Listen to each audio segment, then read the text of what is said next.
Now on the CTV News at 5, strong words from BC's Premier about the separatist movement in Alberta.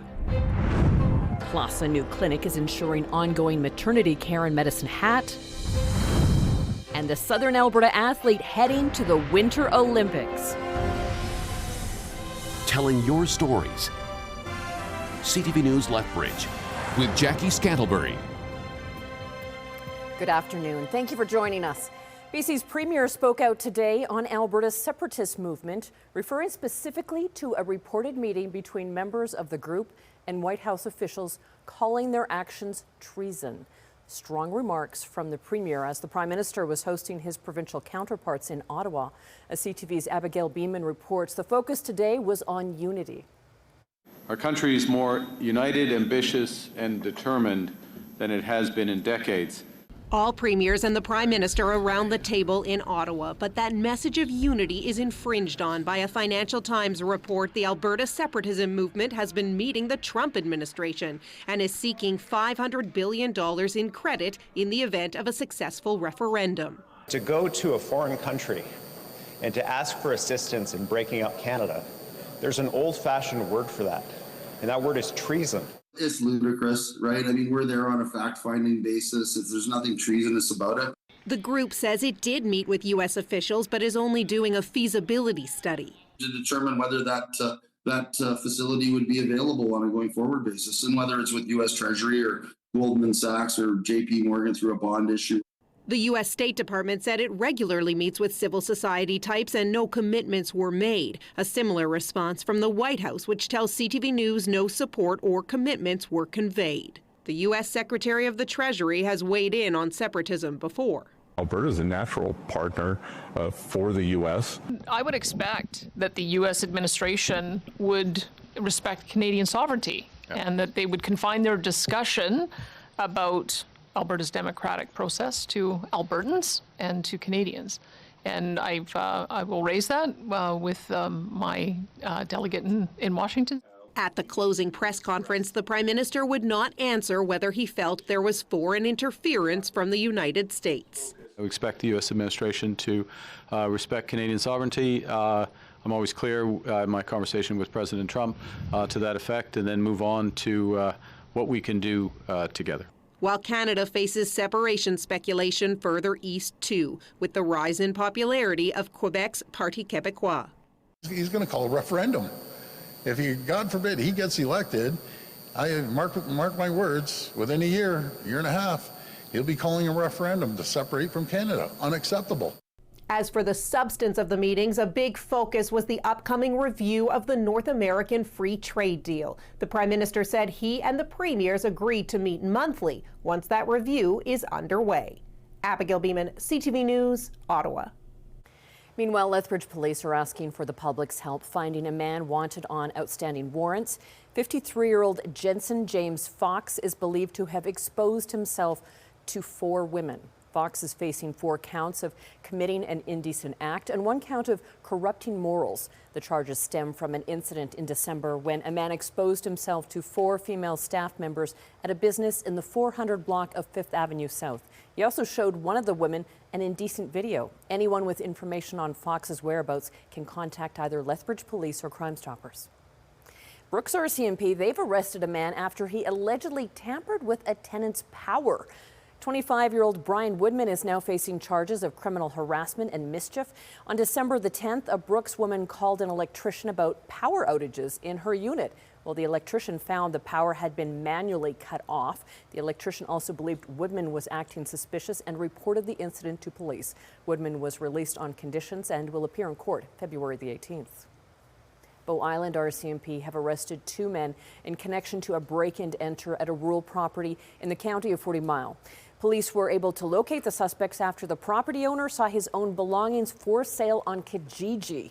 Police started their investigation January the 19th, about 2 to 4 weeks before thieves stole several items, including dirt bikes, tools, and vehicle parts. The owner contacted the seller, who had no knowledge the items were stolen. On January 25th, police used a search warrant to recover some of the items. 44-year-old Nicholas Grunwald and 33-year-old Courtney Scouten have been charged with possession of stolen property over $5,000.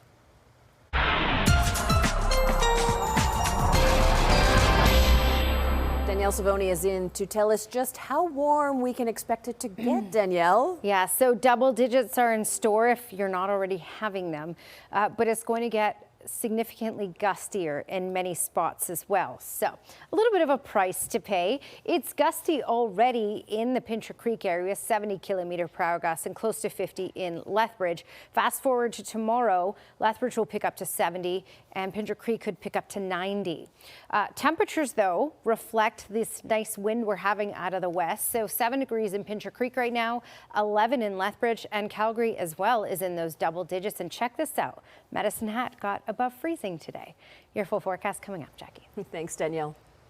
Well, after the family Medicine Hat Maternity Clinic in Medicine Hat lost its funding and closed 5 years ago, the patient load was then shifted onto family physicians already operating at maximum capacity. But a partnership between Alberta Health Services, Primary Care Alberta, and local doctors has resulted in the reopening of the prenatal clinic. Carson Marsouk reports. About 1,000 babies are delivered every year at the Medicine Hat Regional Hospital. You can imagine if you're expecting and you can't find anybody to take care of you, what that means to you. That might mean you'd have to travel to, Calgary or Lethbridge or Brooks or somewhere else, which is a huge cost, a huge inconvenience, and not convenient for good family support and all the other needed things. And that's been the case since 2021 when a cut in funding closed the maternity clinic. While babies were still delivered in Medicine Hat, the patient load was put on doctors already operating at capacity. The resignation of a physician who was dedicated to prenatal care come April meant the hospital needed to create a new model for care. The model that we developed here has been used in several other centers around the province because it is successful in small centers. What works in big cities doesn't work in Medicine Hat. So we're excited for it. It provides a great level of care for our patients. The maternity clinic is set to reopen in February under the new model, with referrals beginning earlier this month. The clinic will have a dedicated team of physicians and nurses providing routine prenatal assessments and screening, labor and postpartum care, and lab testing. So this really provides ongoing stability, sustainability, and a really good model for care as well. It's also hoped the new clinic will help attract new physicians to the city. As of December this year, we have reached 13,500 ballpark physicians across Alberta, the highest we've ever had as a province in our history. We're going to continue to build upon that momentum in attracting physicians to our province because it's really going to allow for everybody to get the service that they need. With the stability of the clinic, to be frank, it makes it much easier to get doctors interested in coming. Carson Marsouk, CTV News, Medicine Hat. Well, the clinic is expected to be open next month. Expecting families may be referred by a healthcare provider or self-refer by calling the patient appointment line. The City of Lethbridge's community conversation is underway. More than 40 projects are on display at the visitlethbridge.com arena. Staff from a range of departments are also on hand to answer any questions about projects or services that the city offers. Information on snow plowing, transportation planning, and transit are some of the programs and services at the event. The city says the event has become a staple to connecting with the community. You're talking to the subject matter expert on that specific project. So you're talking directly to the person who knows about that project, can answer questions for you, and learn a little bit more, or maybe have some myths busted as well. The free event runs until 7 o'clock tonight. Drivers can expect more delays on Whoop Up Drive this summer. The city is planning maintenance to extend the life of the bridge. The city wanted to give residents plenty of notice about the future traffic delays. Bridge coating work is expected to start in May and take several months to finish. A minimum of 2 westbound lanes will stay open at all times. Eastbound travel shouldn't be impacted. A more specific timeline will be announced when a contractor is selected. Well, if you've been to the Lethbridge County Administration Building, you might have noticed things look a little bit different. The county recently finished installing nearly 500 LED lights. The new lighting system was possible due to a grant from the Municipal Climate Change Action Network. It will provide the county with significant cost savings and help reduce its carbon footprint. The new lights are also requiring less maintenance. The system will work alongside 220 solar panels that were installed back in 2018. If you live close to the U.S. border and felt the ground shake this afternoon, you weren't imagining it. The U.S. Geological Society reported a 4.2 magnitude earthquake just north of Great Falls, Montana, around 12:30 today. The quake was felt as far north as Shelby and as far south as Helena. The depth of the quake was estimated at 6.2 miles. There is a 27% chance of aftershocks. Lethbridge police are getting ready to take a dip for a good cause. Registrations for the 2026 Polar Plunge are open. This year's event will take place downtown in Festival Square. Participants will take the plunge in cold tubs. Hot tubs are available afterwards to help those who take the tip to warm up. The money raised will help to support the Special Olympics locally. It's become a favorite tradition for LPS. Brings in a lot of community members and athletes all together.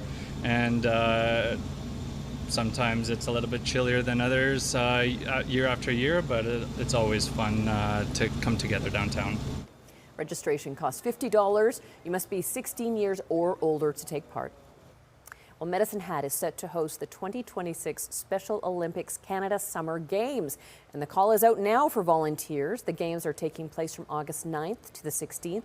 More than 1,500 volunteers are needed. Positions range widely from welcoming athletes and guests to managing logistics.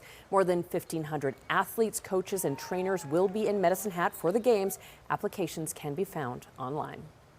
If you like camping in BC parks, get ready to pay a little bit more for your site. That province is introducing a new non-resident fee of $20. It will apply to front country and backcountry sites, along with cabin rentals in provincial parks. The Beaurun Lake Canoe Circuit and Berg Lake Trail are exempt. BC Parks says it's seen record levels of use, so it's increasing fees to help maintain facilities. May not be quite camping weather yet. Danielle has the 5-day forecast, though, coming up after the break. Plus, Alberta doctors headed to the Winter Olympics.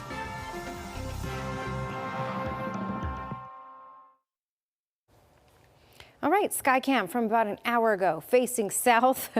What a day today. End of January, double digits.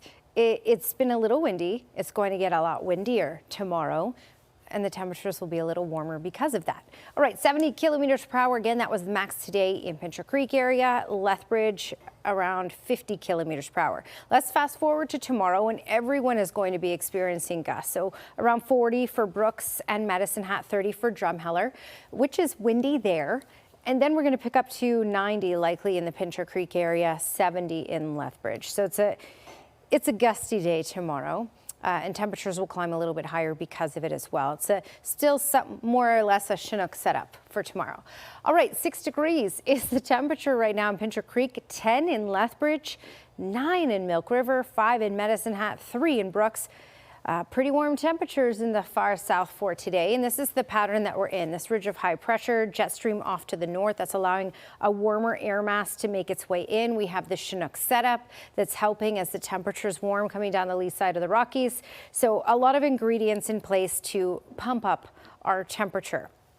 This will be in place for the most part. It's going to be up and down a little bit, but for the most part, for the next 10 days, this is predominantly the pattern, meaning we have warm temperatures for the next 10 days and even warmer next week than what we have right now.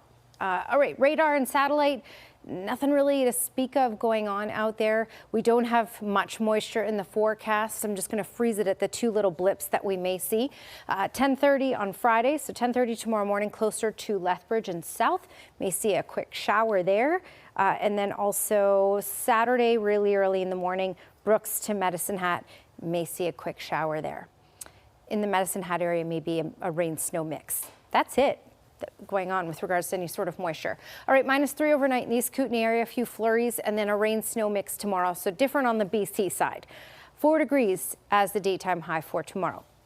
All right, Alberta side, Crowsnest Pass, 1 degree overnight tonight, gusts 50 kilometers per hour, picking up to likely 90 for tomorrow with a high of 8 degrees. A good chunk of cloud cover for tomorrow as well, but there will be some sunny breaks. Medicine Hat, -12 wind chill overnight and early tomorrow morning. Gusts 40 kilometers per hour for tomorrow. That should carry us up to 8 degrees in Medicine Hat tomorrow. And check out Lethbridge, 12 degrees for tomorrow. Again, gusts around 70 kilometers per hour. So nice temperatures. but you have to contend with the wind out there. Should be a good amount of sunshine with some cloudy periods at times. Then 13 degrees for Saturday, still double digits for Sunday. The weather pattern changes a bit later on Sunday, so the afternoon on Sunday it might cool pretty quickly. Monday 7-8 degrees, but then Tuesday, Wednesday, Thursday of next week we're back into the double digits.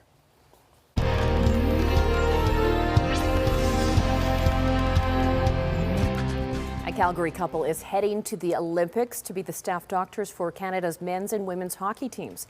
The medical director for the Calgary Flames, Dr. Ian Auld, will be the men's team physician. He has worked several international events for Hockey Canada over the past 22 years. His wife, Dr. Laura Bennon, has been in family practice for the last 13 years. She has worked with Hockey Canada's women's programs in the past and will be the women's team doctor. We've been at this journey independently, and so it's kind of really interesting that we've both ended up with our respective teams this time around. I hope to be sitting in the stands of the gold medal women's game, and I'll probably be more happy if she wins than if I win. I mean, of course, I want our guys to win, but I wish success for her. The first game for the women's team is against Finland on Thursday, February the 5th, while the men play Thursday, February the 12th against Czechia. Still ahead on the CTV News at 5, we catch up with the dual Olympic athlete headed to the Winter Olympics in Italy.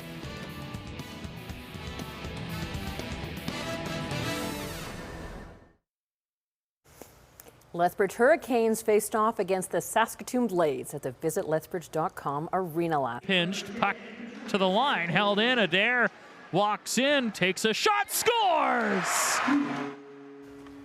Lethbridge scored 5 unanswered goals to beat the Blades 5-2. Goals came from Oli Chenier, Owen Berg, Hudson Kibblewhite, Cade Duell, and Kyle Hager. With 36 saves, goalie Cohen Cleaver was named first star of the game. It is the second win in a row for the Hurricanes and third consecutive loss for the Blades. The Canes are back in action tomorrow night against the Calgary Hitmen.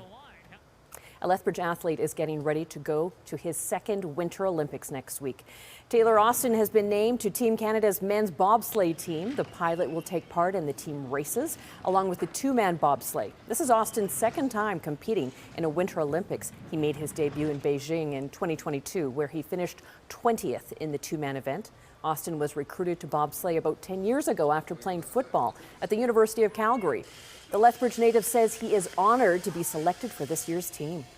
It's such an honor. You know, Canadians have such a rich history in sport, especially Winter Olympics. So for me, it's just about going out there, doing my best, and trying to inspire the next generation to try and do the same. The 2026 Milano Cortina Winter Olympics begin next Friday. And Dylan Marino is following in his father's footsteps as far as the Olympics are concerned. His dad, Dennis, represented Canada at the 1992 Games in Albertville, France. Dylan just qualified to go to the Games in freestyle skiing halfpipe. Dylan says he didn't follow his father's footsteps in bobsleigh because he's just not big enough. His dad will actually be at the Games, though. He is one of the bobsled coaches for the United States. Father and son say being there together will be emotional. He might not get to see finals, but he will definitely try his best to be there for one of my events at least. And it'll be very special because I wouldn't have seen him for months, and it'll be awesome. Dylan says his goal is to have fun at the Games and enjoy his first experience. An athlete from Sherwood Park will soon be one of the very few Canadians to compete at both the Summer and Winter Olympics. As CTV's Miriam Valdez-Carletti reports, she's trading in her bike for a bobsled. For Sherwood Park athlete Kelsey Mitchell, this is a dream a decade in the making. Mitchell first tried bobsledding after graduating from the University of Alberta in 2016. I thought maybe bobsleigh would be for me. At the time, I just wasn't fast enough or strong enough, and so 10 years later, I finally have the strength and power and was able to make the cut. Last week, Mitchell earned herself a spot on Team Canada's bobsledding team for the 2026 Winter Olympics in Milan. It's been a lot of emotions. Like, my family and friends are pumped. Like, the support has always been incredible. And to see her jump into bobsled, which she originally wanted to get into, and work hard and get to where she is right now, it's not surprising, but a huge accomplishment for herself. Mitchell is no stranger to competing on a track on the world stage. The two-time Olympian won gold for the track cycling sprint at the 2020 Olympics. Mitchell is the 14th Canadian to compete in both the Summer and Winter Olympics. It feels like my first Olympics all over again. I don't really know what to expect. I've never stayed at the Village. I've never gone to an opening ceremony, so it'll be completely different. Her skills to become a dual sport Olympian is no small feat. To see her have that focus, to switch that focus from track cycling to speed skating, pivoting to bobsled, to like live her dream and live her goal and make it a reality of making the team takes utter commitment. Clara Hughes sits on the small roster of Canadian athletes who've competed at the Summer and Winter Olympics. I can say that. I know it. I've lived it. And she's doing it right now, and she's doing it in sports that I didn't do. So I'm a fan just like everyone else and super curious to see what she can do with this opportunity. I love competing, I love pushing myself, I love working with team members and just trying to be the best I can be. After Milan, Mitchell's sights are set on returning to cycling to compete at the 2028 Summer Olympics in Los Angeles. Miriam Valdez-Carletti, CTV News, Edmonton. Still ahead on the CTV News at 5. The pint-sized pool player that is breaking world records.